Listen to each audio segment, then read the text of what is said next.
Spy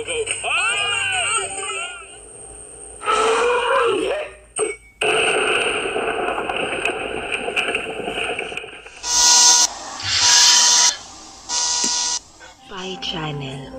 Sumusulat ako sa inyo sa pag-asang matulungan niyo sana ang anak ko. Awang-awa na kasi ako sa kanya. 5 taon na siyang nasa TikTok pero 20 pa rin ang followers. Karamihan, kamag-anak namin.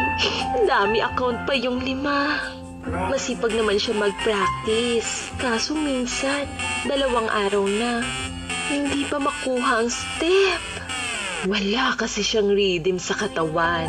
Ito pang nahiligan. Sana'y matulungan niyo akong pasikatin siya.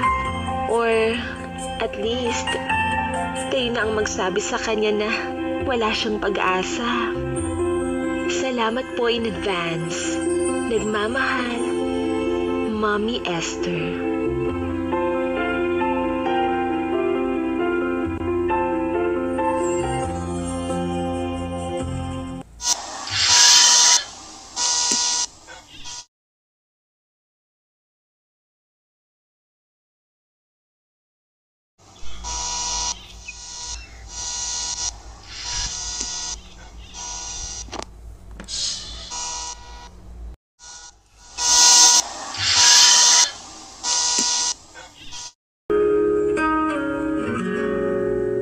Sabi ko sa sarili ko, masasanay din ako.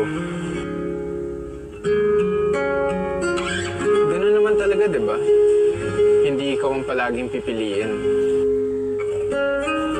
Kaya ayun, susubok ulit, lalaban ulit.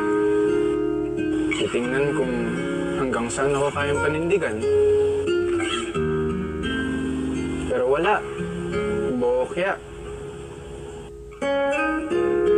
Huli, ipagpapalit ko rin lang pala sa pera.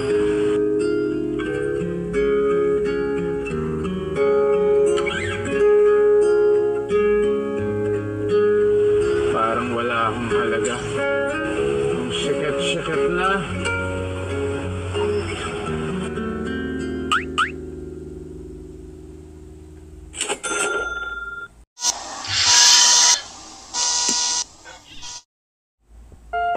Ang susunod na programa ay rated PG. Patnubay at gabay ng magulang ay kailangan sa mga batang manonood.